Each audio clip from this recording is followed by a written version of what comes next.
G'day legends, in this video I'm going to show you how to stem master a song. So I'm going to take you from start to finish through the process that I did for mastering a song today. And the reason you might choose to use stem mastering as an artist is if you are mixing a song at home and you're just not quite sure if it's quite right, you need a little bit of extra help and you want to give the mastering engineer a bit more access to the track than just the stereo wave file.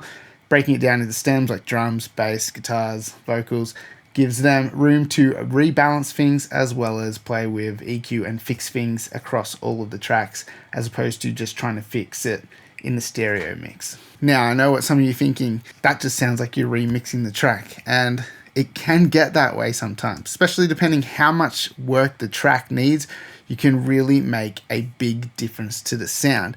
Now, in the one we're working on today, there is quite a difference that I have going on here. And the reason being, the mix that I'm mastering today is a little bit muddy. There's a bit of a build up around 200 to 300 hertz in this mix, and it's kind of clouding the whole thing up a little bit.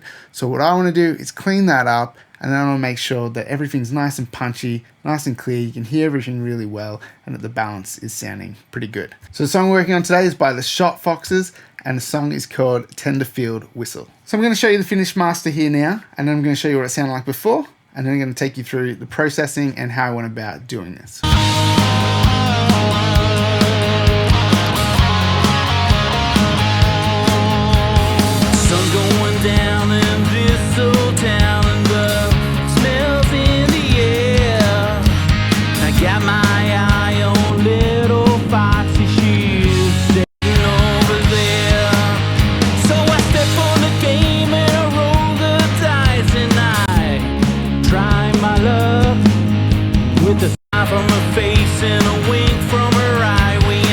Okay, so it's a pretty big difference. So my general rule of thumb with mastering is I don't want to change the track too much. I want to just enhance it. I want to stay true to the artist's vision. But occasionally, like in the track that I'm working on today, I do feel like pushing the envelope a little bit harder is going to yield better results than if you play it safe and just do a couple little changes, because I do feel like this mix needs a little bit more help than just that. So let's have a look at what we're working on here. We've got drums, bass, acoustic guitar, electric guitars, solo guitars, and then vocals. So these are just stems that are a breakdown of the mix that was sent to me. So all I've done in Logic is drop these in, and then I've created a track stack. So within this folder, we've got all the individual stems, and then we've got a master track here. So we have a look at our mixer. I can work on all of these individual channels, and then I have my master channel as well. And then over here, I've just duplicated everything, and then I've just made a mix. So this is kind of like a control. You should always do this when you're mastering a song. You should just duplicate the track and leave one unprocessed so you can flip back to it, see what you're doing, see if you think it's an improvement, and then you can kind of A and B and make sure that what you're doing is working well. Okay, so let's turn off all the processing. So this will be a little bit quieter now, and as we go through this, there probably will be some volume changes. So I'll try and let you know as things start to get louder again. But so we're just listening to it in the mixed state without any limiting now. So it's going to drop the volume a little bit. So when I first listened to this track, sun going down in this old town and the smells in the air. So my first impression when I listened to this was it's kind of muddy. There's a lot going on around 200 to 300 hertz in this mix that could really be pulled out. So the first thing I did, just pulled up a channel EQ, and guys, you really don't have to have fancy plugins to do this. I'm literally just using Logic's stock EQ here. You can use anything. I've got I've got all the Amex stuff. I've got the Pooltex. I've got everything. I've got Pro Q3, whatever. You can do this with a stock EQ. So don't get too precious about which EQ is the best for mastering, because you can do this with your stock EQ. All right, so let's kind of turn off these EQ points. So the first thing I did was a really wide cut at 364 hertz. I got my eye on little foxy shoes sitting over there. So I step on the gate. About 4.5 dBs. So, you hear people say you should never EQ more than 3 dBs in mastering. Look, just do what sounds good. And in this case, we need to pull quite a bit of this out. It still sounds kind of muffly at the moment to me as well. So the next thing was a cut at 218 hertz, about minus 3.7 dBs. Facing a wink from her eye, we ain't in it for love. She's a fox on the run. already an improvement. So the next thing I added was a high pass filter up to about 41 Hertz. And now you might be thinking that's kind of high, but honestly, it's a rock song. We don't need heaps of subby kick and subby bass going on in this. And there's not really any sub information totally in the bass. It's mostly in the bass drum, and it's kind of a little bit too much. So we're gonna just tighten this kick up and the low end up a little bit with that.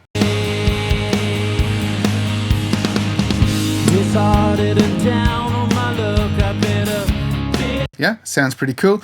I do feel like the kick is a little loud still, so I'm gonna bring down the low end a touch with a low shelf at around 68 Hertz minus 1 dB.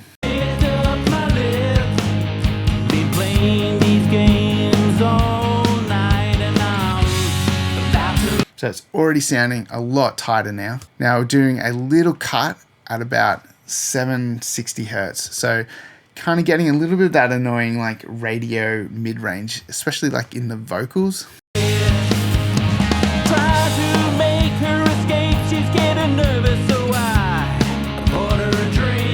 So just a dB of that, just pulling that out, just to tidy up a little bit extra.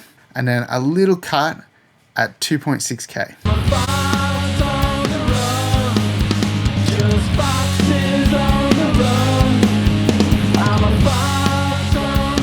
So already that's a pretty good start with our EQ, but you know, it still doesn't sound quite right to me yet. It is still a little on the muffly side with some things, but we have made a good improvement so far. I'm just gonna treat this like a stereo master basically. So I'm gonna do as much as I can on the stereo channel before I dive into the individual channels. That's my general approach with stem mastering, is I'm not gonna start going into the stems and playing with them until I've done what I think I can do to the stereo mix, and then we move into that and see if we can make it any better. So the next thing is just a little bit of saturation with the SSL Vintage Drive plugin. I just have this set to 50% and the drive at 4, density at 6. It just adds a bit of color, but it is pretty subtle.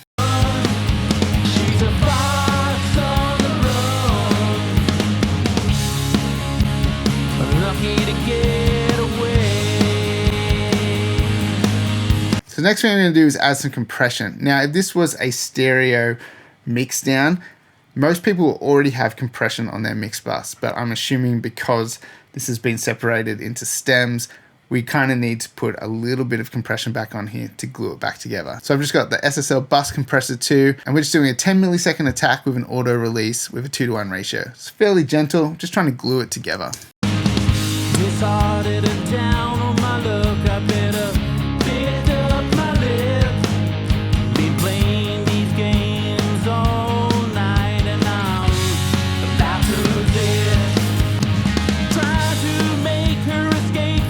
So I like that, sort of just pulling the track in, a little bit of glue.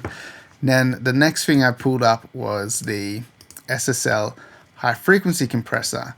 So this is basically just here to catch any annoying sounds really above 10K. Anything that's kind of like poking out in a harsh kind of way.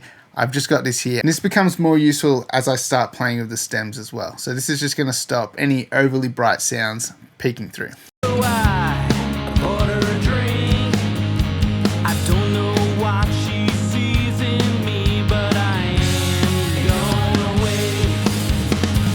So you can see it's mostly working on the snare. So the snare does have quite a snappy top end to it. And so this just grabs anything above 10K, and it's really just sort of smoothing it out a little bit for us.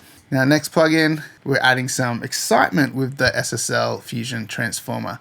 So the SSL Fusion plugins are just really nice mastering style plugins. You put them on your mix bus, mastering, can really enhance the track in a nice, pleasing way. So you see a fair few of these on here.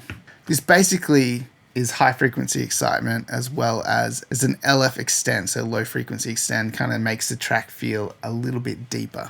Basically, shine at 100%, amount at 100%, and then the mix at about 70%.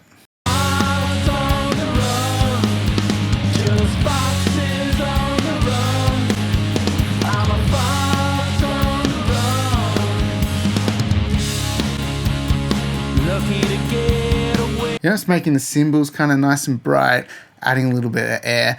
The vocal still sounds kind of muffled to me at this stage, but we're just gonna dive into the stems to deal with that in a moment.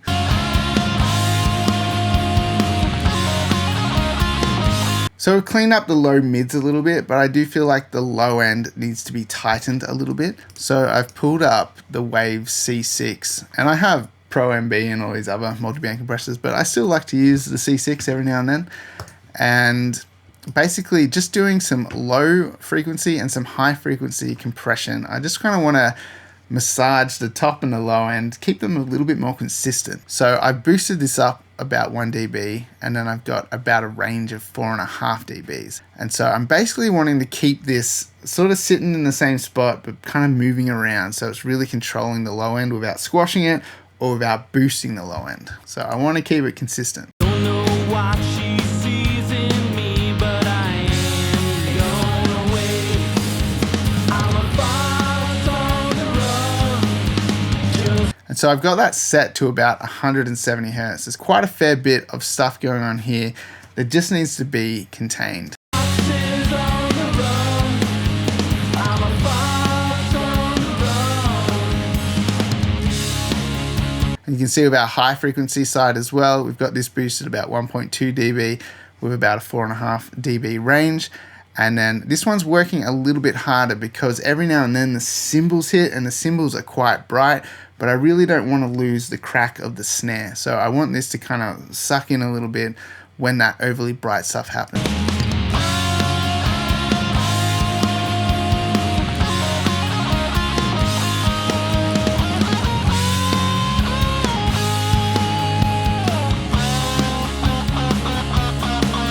So now it's sounding a little bit tighter again. So let's have a listen to what it was like before.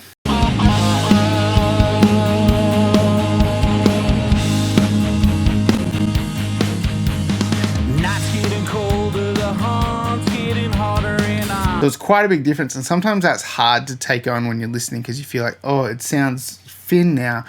But the original is just so bloated with this low end mids that it's blowing everything out. And so when you do compare it back, when it's a bit more balanced, it can feel like it's really thin, but it's actually, to me, I think this is getting somewhere pretty good now. So what I might do now is sort of get a little bit of loudness going on the track before we then go into our stems. So one thing I like to do in mastering is add a little bit of clipper if it's kind of like a rock song or something like this, got hard hitting drums. Let's see if we can just do a touch of clipping so that we can boost our perceived loudness, so we don't have to have the limiters working quite as hard. So we might find a loud spot like a chorus. I'm using the Casrog K-Clip 3, basically just linking the input and output so that as we push this into the limiter, it doesn't actually get any louder, but then we can just start to get the effect of the clipping. And we're just going to watch down here at this clip signal and just make sure we're only getting maybe like 1 to 2 dBs of clipping. And we only really want this to happen on basically like snare drum hits. So kind of like the loud thing in the mix at the moment. And we want to see if we can shave a little bit of that off. I don't know what she sees in me, but I ain't going away. I'm a fox on the run, just foxes on the run. I'm a fox on the run. At the loudest end, we got about 2.3 dBs of clipping. For some people, that might be too much. For me, it's pretty inaudible, and it's basically just the snare drum, so we're just chopping that peak off on the snare. And this is going to help us get a louder master in the end that doesn't sound as pumping with the limiters. So this is a bit of a new one for me because I haven't used this in a lot of tracks yet, but the more I've been using it, the more I'm liking this. So this is the Lion Master from Safari Pedals. I like using this as kind of like a soft limiter, so just getting a little bit of gain reduction before my main limiter. This one just adds a little bit of color, and you have a couple options with the low frequency gain and high frequency gain, and some saturation and width as well. So it's a fun little plug-in to just add a little bit of color to your master, and I'm sure you use this on instrument tracks as well. So all I'm doing here is boosting it in, and we're probably getting around 2 to 3 dBs of gain reduction. And then we've got a little bit of a boost with the high frequency gain, about 1.3 dB, 20% of saturation, and about 7% of width. And I've got auto gain on this one as well because I don't want to add any volume to the track. I just want to hear the effect of it. To make her escape, she's getting nervous, so I bought her a drink. I don't know what she sees in me, but I ain't going away. I'm a fox on the run, just foxes on the run.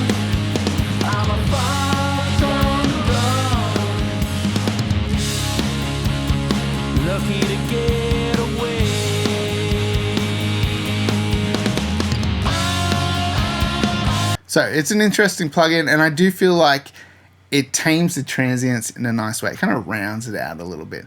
So I like what it's doing to the drums and the low end. I feel like it tightens it up even more than what we've already done. So pay attention to the kick in the low end and the sound of the snare transients, because the snare sort of gets softened off a little bit. Order a drink.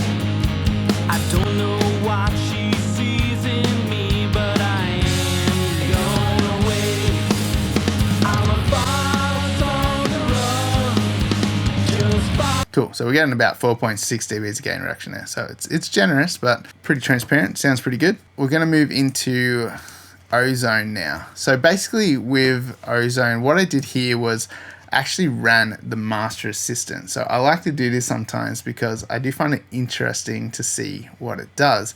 Sometimes it does some stuff that is useful, and sometimes it's just junk. So today I ran it, and it did a little bit of a cut around 3.5K and a tiny boost of air. And when I listened to that, I thought, yeah, that sounds all right, because we have been cutting a little bit of low mids out, and it is making this area maybe feel a little bit harsher now. So that little bit of a cut there, it's only like 0.7 dB, but it's quite wide and musical. So I do think that that sounds pretty good. So I've kind of left that there. And then it also sets up points of dynamic EQ where there's build-ups, and most of the time it does a pretty good job of finding frequencies that need to be sort of controlled a little bit. And then it'll pick a limiter for you, but I've gone through and sort of changed this. I went with the classic limiter, as it kind of brings out the mid-range a little bit more, as opposed to like the modern and the transient. Whole bunch of different sounding limiters in here, but the classic sort of adds that mid-range meat that I like the sound of, especially for like a rocky kind of song. Fox on the run. Just foxes on the run. She's a fox on the run. Lucky to get away. Disheartened and down on my luck, I better. So all this stuff in Ozone is pretty subtle, and the main thing we're doing is getting another stage of limiting here and getting another 2 to 3 dBs of gain reduction. So we're kind of stacking some limiters and a clipper together here to get our volume up. And so the last thing we're going to add to our chain, this is our final limiter. So I've got 3 limiters going on here, all just doing a little bit of gain reduction, rather than sort of just slamming one limiter with like 9 to 10 dBs of gain reduction to try and get some volume out of this track. We're just kind of doing it in increments, and it actually just helps them work a little bit nicer. But there are times when one limiter sounds better, so you kind of do have to play around with this stuff. But for what we're doing today, I found this kind of chain worked really well. So the last one we have is Pro 2, got it in the modern mode. In the modern style, it adds a little bit of a bump to the low end, a little bit of top end, but it also kind of smooths out the top end a bit. It's an interesting one. And it does usually make things sound kind of nice and thick and modern sounding. So whereas opposed, there's all these different settings like transparent, punchy, dynamic, all around, aggressive. So I play with all of these usually when I master a song and see what sounds best. And today I think modern works really good. And basically I haven't played too much with the look ahead. I'm going to leave a fairly fast look ahead just so we can get the volume up and just kind of standard attack and release. And then I pulled the channel linking all the way over to the left. This gets you a little bit extra perceived loudness. I know some people don't like this kind of thing, but I have found that it does work pretty well. And basically just use your ears. If you like the sound of it, go for it. If you don't do it. And then we have true peak limiting on and a little bit of oversampling. We could probably crank this up, but for now, while the computer's thinking of lots of stuff while I'm screen recording, I'm just going to leave it at 2 times. And then our output is set to -1. And this is basically your settings for streaming. True peak limiting, -1. True peak limiting is kind of like, I think you can play around with turning this off and on and see what you think sounds better. But as long as you have that -1 ceiling, you're pretty good to go with the streaming side of things. Now, we're not aiming for -14 LUFS. We're not doing the Spotify target kind of thing, as you may. I'm just literally mastering this as loud as I can without it sounding terrible. I want to make it sound nice and loud to the point where the track is almost in pain, and then we're just going to make sure it sounds good. So we want it to be loud, we want it to be competitive, we don't want it to sound soft and quiet next to other tracks. And unfortunately, it's still a thing. I know some people are like, no, you just master it to -14 LUFS and hit send and it's all good. It's not. Trust me, you cannot master your tracks to -14 LUFS and hope that they sound loud and competitive next to the other stuff online, because it just doesn't, okay? Please don't master to -14 LUFS. So whatever you're listening on now, just bring your volume down a little bit, because it will be as loud as it was when we first started the video and I showed you the before and after. We're back to that volume now. Sun going down in this old town, and the smells in the air. I got my eye on little Foxy, she's sitting over there. All right, so it's sounding nice and punchy now. Getting about 5 dBs of gain reduction there. And the track still, it's holding up, it's sounding good. But we do need to do a little bit more work in it, because there are things that I can still hear that I don't like the sound of at the moment. Let's listen back to what we had originally before we started doing anything. Sun going down in this old town, and the smells in the air. I got my eye on little Foxy, she's sitting over there. So I step forward. Okay, it's getting there. So the original mix, you can hear it's really muffled, dark sounding. Our mix is getting nice and exciting now, but there are some things that need a little bit of work in it. So for starters, let's kind of jump into the acoustic guitar, because the acoustic guitar is kind of what's clouding this mix up quite a fair bit. So have a listen to this. Even though we cut all of that mid-range out, let's have a listen to our acoustic track and see what's going on here.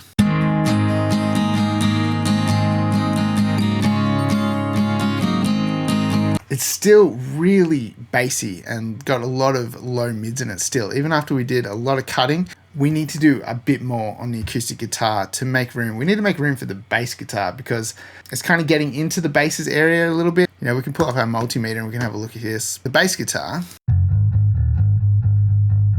it's sitting around 100 hertz, 100 to 130 hertz. The acoustic's kind of bleeding into that area here. And all of this 200 to 300 hertz stuff is sort of clouding up the drums and the vocals. So the acoustic guitar's a bit of an offender in this mix at the moment, so we need to rein this guy in a bit. So basically all I've done, channel EQ, Logic EQ here, and lots of cutting going on here. So the first thing I did was another wide cut at 268 hertz, 7 dBs, and that sounds like this. Ready?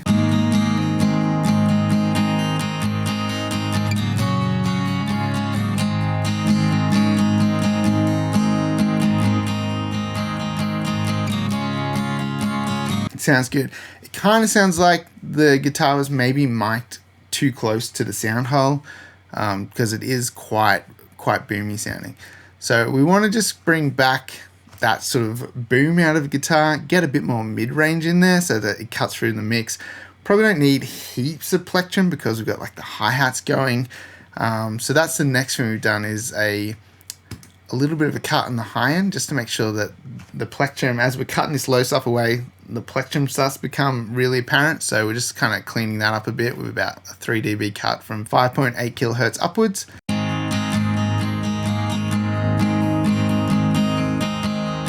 So sounding good, but we still need to deal with this kind of 100 hertz area. So we're just going to do a high pass filter up to 113 hertz. I know that seems kind of high, but an acoustic guitar in a band mix, it doesn't need heaps of low end. We just need to remember that the sounds don't have to sound great on their own. They have to sound great in the context of the mix. So I think this is going to help just clear up the low end, make some space for the bass.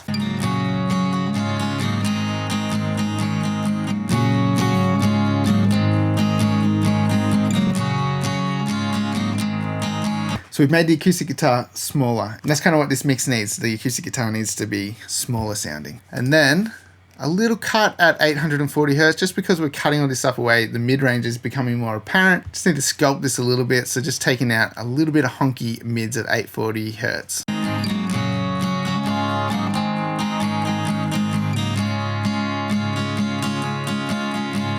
So already, I think that's going to sound a whole lot better. Down on my luck, I better pick up my lip.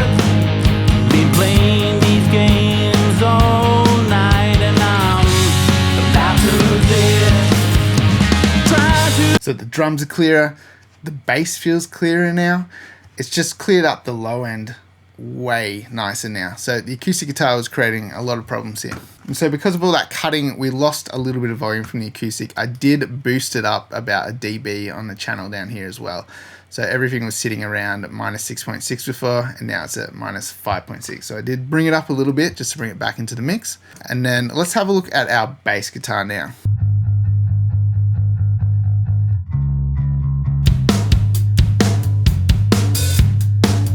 So one thing I noticed was the bass is sitting slightly to the right. I don't know if that was on purpose, but you can even see it on the channel here. It's louder on the right hand side. So I think that was probably a mistake. So I've just grabbed the Logic gain plugin and basically just hit that mono button just to bring it in. The bass doesn't sound like it's got any stereo effects on it. It just sounded like it was panned slightly to the right.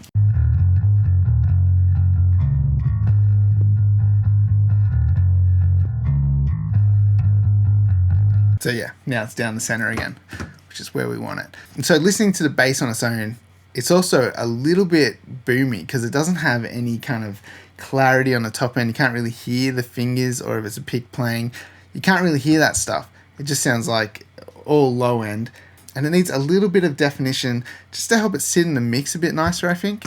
So this is a pretty drastic EQ here. So this is pretty crazy, but basically boosting 13.8 dBs at 1.5K. And have a listen, it doesn't really sound that dramatic though.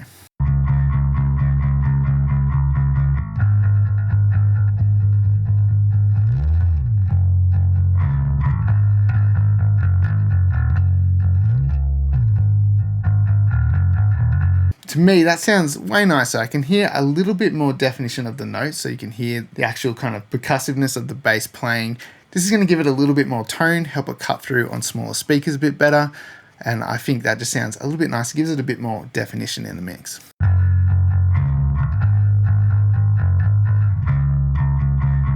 It still does sound a little boomy though, and so what I did was just a cut at 108 Hertz minus 3 dB, just to kind of pull in that 100 Hertz. You can see it's really pokey at 100 Hertz.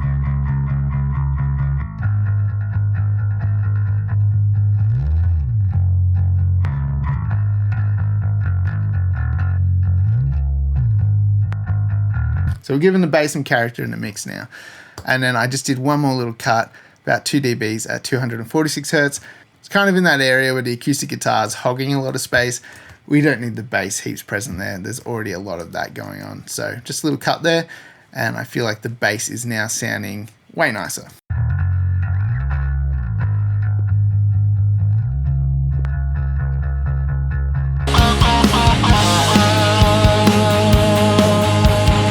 Let's take a look at our drums, because there are some stuff with the drums that need to be dealt with now as well. So basically, first thing we're going to do, a little bit of EQ, and we're going to make some room for the bass guitar by cutting around 138 Hertz. Just did a 2 dB cut here.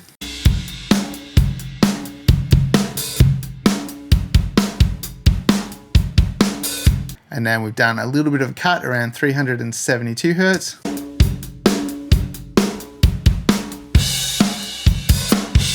Trying to clean up that kind of ring in the low mids. We just need to get that low mid stuff under control. And then a little cut around 8K, just some cymbal harshness.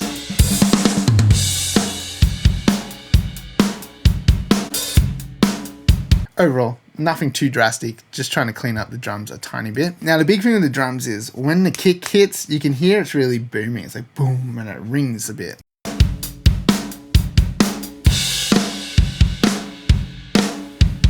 So I feel like it would be nice if there was a little bit less of that sustain in the low end, just so that the drums were a bit punchier and they weren't getting murky with the bass guitar. So I grabbed Soft Tube Transient Shaper, and basically on the wide mode, we're just pulling the sustain down about minus 2.6 dB. Have a listen to this, it's really quite powerful.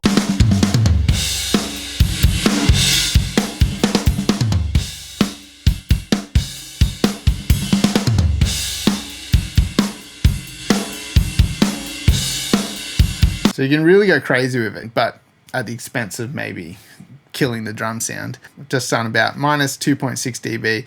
You can't feel it heaps, but it is doing something. And then in the punch, we've set it to high, and we're pushing this up about 5 dB. Want to get a little bit more snap out of the snare drum.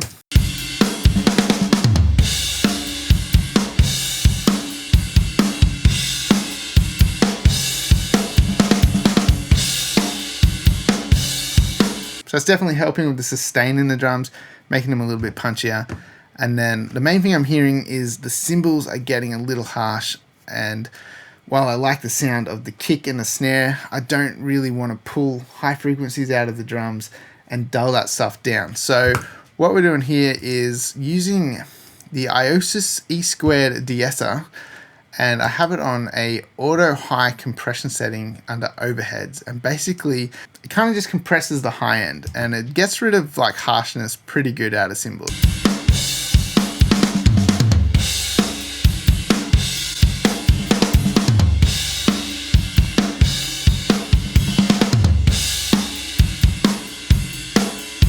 So I've got it on 12%. You can hear if you push it all the way over, it really kills it, but it also makes the snare and the kick sound a bit dull as well. So a little bit of that's helping. This is where I got a little bit creative with FabFilter Pro MB, and I'm using an expander with some high frequencies, and I've pulled them down a couple of dB, about 3 dB, and that's sort of helping get rid of the harshness out of the cymbals for me, the over brightness to the drums. But then by having it on expander mode, every time the snare hits, we're going to make these high frequencies bounce back up so we get the snap of the snare drum, and then it's going to quickly go back down and we won't get all the excess high frequencies from the cymbals. So we've got a high shelf that I've boosted 3 dB, and then I have the range set for compression and expanding to 6 dB. And then in the expert tab, I have it set to free, and that gives you a little band that you can play with that triggers the compression or the expander. So I've got it set to expander mode down here as well. Fast attack, almost the fastest release. It's a 10% release. And that just lets it hold on just a little bit to it when it hits. So we don't want it to be like a and drop down straight away. Just that little bit of hold makes it sound a little bit better. If you have the release too long, you start to get that gated sound of the cymbals. So I played around with that till it sounded good and I couldn't hear that stuff. Now, the trick is where this little band is. So have a look at this.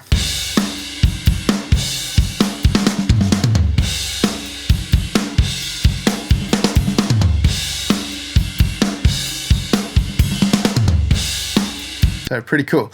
And by having the band not exactly where the fundamental is, because we kind of get crossed into the kick as well. So if you have it back here, that's the fundamental of the snare there, but we're getting this triggering on the kick as well. So I only really want it to trigger on the snare, and by having it more in the mid-range, it actually works better and we don't get any kick triggers. So pay attention to the cymbals as I bypass it off and on, and you hear the cymbals kind of tuck back in the mix a bit more.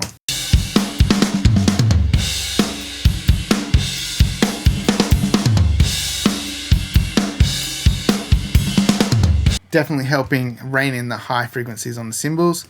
And then we just have another round of EQ on the drums. So I added this later on because I was hearing an annoying ring in the drums and it was coming in at about 292 Hertz.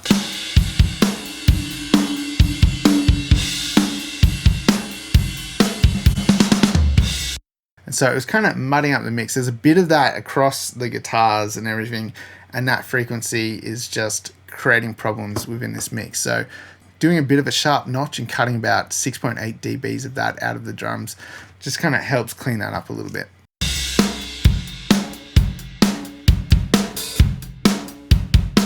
Makes them a tiny bit tighter. And then I just put a little clipper on the end here just to rein our drums in a little bit, just to try and gain back a little bit of headroom by chopping off some peaks of the drums.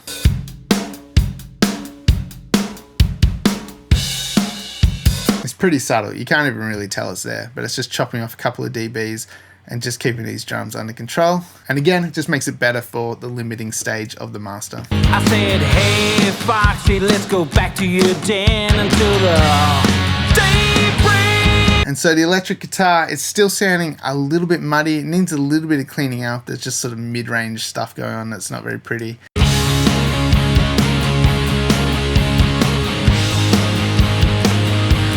It also too has like a low mid thing going on still that's not really helping it sit in the mix nicely. It's kind of taking up extra space, which is going to cloud the vocals too. So I've done a 4.5 dB cut at 354 hertz.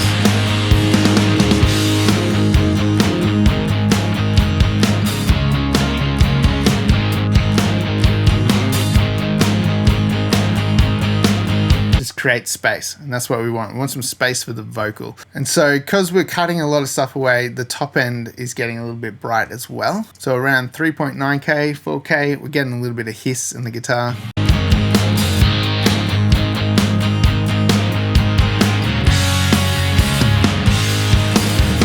You know, we want that mid-rangey rock guitar sound. So by doing a little cut there, that's definitely helping stop it from getting too bright. And then I've just boosted a little bit of air at 6.9K, like 1 dB with a wide bell. Just sort of, I know we did a cut there, but this is just sort of more air in the guitar.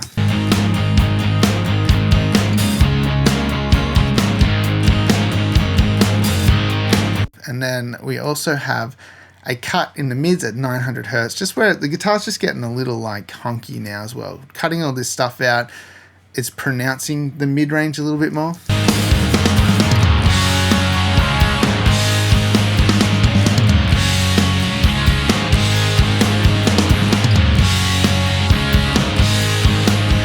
You know, they're not making dramatic changes to it. It's just helping it to sit in there better. And then lastly, just a small cut from 268 hertz with a low shelf, just 0.5 dB, just to kind of pull down the overall low end in the guitar.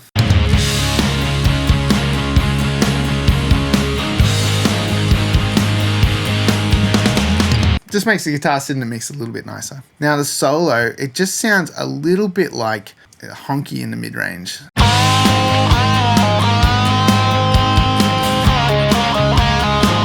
It's just got this like nasally mid-range sound about it. So basically with the EQ here, just a wide bell at 1.2K, just pulling about 2.7 dBs here, and a little cut at 665 hertz, so about 3.2 dBs there.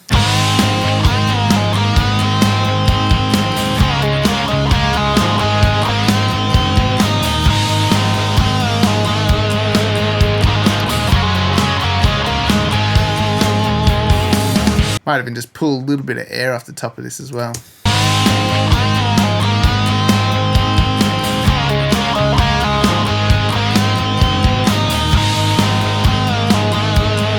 So we're kind of warming this up a little bit, taking that nasally mid-range out, adding some presence to the top end.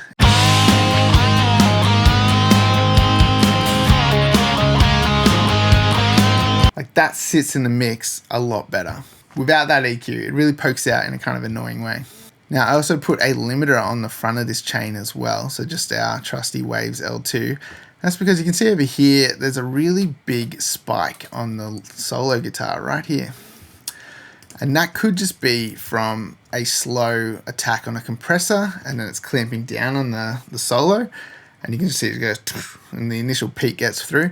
And so I just want to chop this off because this is, again, sort of chopping this stuff down helps us get a louder overall master in the end. So I basically just pulled down in the middle here. So it's pulling down our threshold and our output ceiling, so I'm not getting any extra loudness. And I'm just pulling this down till it's only reacting on this peak, nowhere else.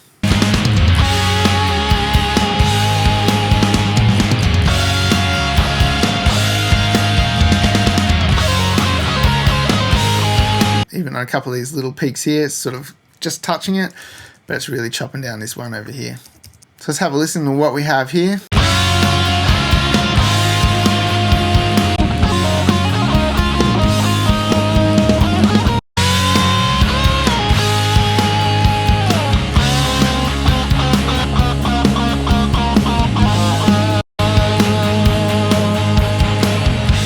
So it's sounding more exciting now.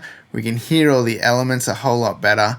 And now let's get these vocals in here. Picked up my lips, been playing these games all night, and I'm about to lose it. Okay, so this is kind of like part one of the vocal EQ. So we've got a couple of things happening here. We've got a low shelf, and I'm pulling this down from 81 hertz, about 17, 18 dB, basically using it as a a high pass filter really. Just kind of, instead of using high pass, I just use a low shelf and just cut everything out below there. So I step on the game. Then I've got a wide bell at 222 Hertz pulling down 2 dB. So we can see this yellow one here. And that's just dealing with some low mids. And then we also have a cut at 835 Hertz, about 4.3 dBs.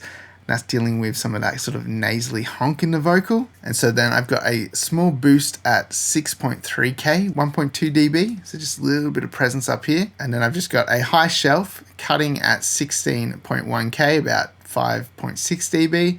It's kind of rolling off the ultra high frequencies up here. That's just like some of the T's, F's and S sounds, sort of some real harshness coming in there. So it's just pulling that stuff away. And then I've boosted output gain 1.9 dB. I'm going down in this old town and the smells in the air. I got my eye on little Foxy, she's sitting over there. So I step on the game and I roll the dice and I try my luck. And I also have another cut at 318 Hertz, 1 dB. So I just felt like I still needed an extra little cut down here in the low mids just to kind of tidy it up. In her for love. She's a fox on the run.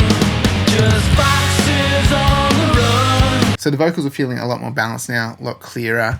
But I also feel like there's still some stuff going on in them. And so I'm going to use Pro Q3 to do a little bit more EQ stuff here. And I know this is getting pretty wild now. So let's have a listen to this section here, the chorus, where all the backing vocals come in. This is where the problem still lies. She's a fox on the run. Just foxes on. So we've got the backing vocals that appear on the left and the right. And they're a little bit bassy, mid-rangey still. So that low mids is kind of coming in heavy and it just makes the mix then feel clouded again. So what I've got here with Pro Q3 is I've set up a low shelf that's only affecting the sides of the mix. So anything in the middle stays intact. And what we're doing is pulling down about 6.8 dBs from 500 Hertz. So we've got this slope here. And that's going to pull out a lot of the junk in these backing vocals on the side. I'm a fox on the run. Just foxes on the run. I'm a fox on the run. So it's definitely helping with that kind of build up in the sides around sort of 300 to 400 Hertz here. Now I've just put a high pass filter in here. It's a pretty gentle one, 6 dB octave. That's just rolling off some of this stuff from around 200 Hertz upwards. Started and down on my luck. I better pick up my lip. Been playing these games all night and I'm about to lose it. So it's feeling a little bit better to me as well. And then just trying to deal with some of this mid-range that's poking out now around sort of 1K. So we've got 1.1K here, a cut around 3 dB. So I step on the game and I roll the dice and I try my luck with a smile from her face and a wink from her eye. As well as there's a little bit of zing at about 3.4K. So a little cut here, about 2 dBs. A smile from her face and a wink from her eye. We ain't in her for love. She's a So that's just dealing with a little bit of that presence that's sort of peeking through there. Just because the vocal has been feeling really mid-rangey, I've just done a boost about 3.5 dBs from 11K upwards with a high shelf. And I know we did a cut from about 16K, so we're still adding air around here, and then it's sort of, we've already had that EQ beforehand that was sloping off. So we're just getting a little bit of a boost around here. So I step on the game and I roll the dice and I try my luck with a smile from her face and a wink from her eye. We ain't in her for love. So now the vocal feels like it's taking up enough space in the mix without kind of being like bloated in the low end and sort of like taking up heaps of room when it comes in.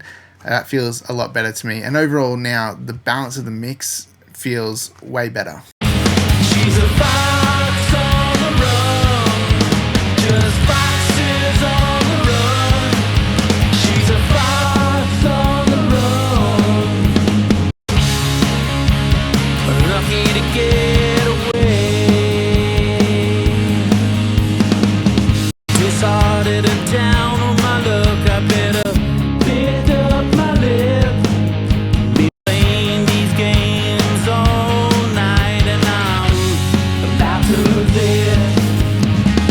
Like even just the words are way clearer now. You can hear the words of the song. It doesn't sound muddy anymore. It actually just sounds really nice and punchy and exciting. That's kind of what you want for a rock song like this. You want it to be in your face. You want it to have lots of energy, and you want to be able to hear all the different elements in there as well. So I do feel like we've kind of cleaned it up, got in there, found all the problems and sorted it out as best as we can without just going in and getting all the individual tracks and mixing things. I think this is a pretty big improvement. And that's kind of the power of stem mastering. It is a bit of a gray area between sort of like mastering and mixing. And you know, if the tracks don't need a lot of help, then you probably wouldn't dive too far into the stems like we did. You do most of your processing on that stereo bus and then any kind of little tweaks here. But there was some pretty big things that we needed to do to make this all come together. And in the end, I think it sounds pretty cool. I'm pretty happy with it. Disheartened and down on my luck, I better pick up my lip. And I know some people out there will probably think you took that a little too far, you went too far into the track and played with it too much. But in the end, this comes back to whether the client's happy. And if they are, then you've done a good job. And if they say, oh, can you like dial back those settings a little bit? Happy to. Just go back in, pull things back a little bit, you'll be able to find a sweet middle ground. It's always best to give it your best go and go in hard, do what you think is right, and then all you can do from there is make some tweaks. So overall mix is kind of landing around -9 LUFS, so it's not a super loud master, it's not a super quiet master, it's just kind of like in the middle, in the sweet spot. And when you're just putting this stuff online, you don't necessarily have to completely crush it, and I feel like this is as far as I'd kind of want to push the loudness at this time. If they asked for it louder, I'd maybe try and push it a bit harder, but I think this is a pretty safe sweet spot without it getting too squashed. If you guys enjoyed this video, hit that like button and subscribe to the channel. Turn on that notification bell so you can keep up with all my latest videos. And if you want to support this channel, make sure you check the description link below. You can go to my website, check out the drum samples, mix courses, any of that stuff is a massive support. If you're interested in watching a video on the power of bus processing, then check this next one coming up. She's a fox.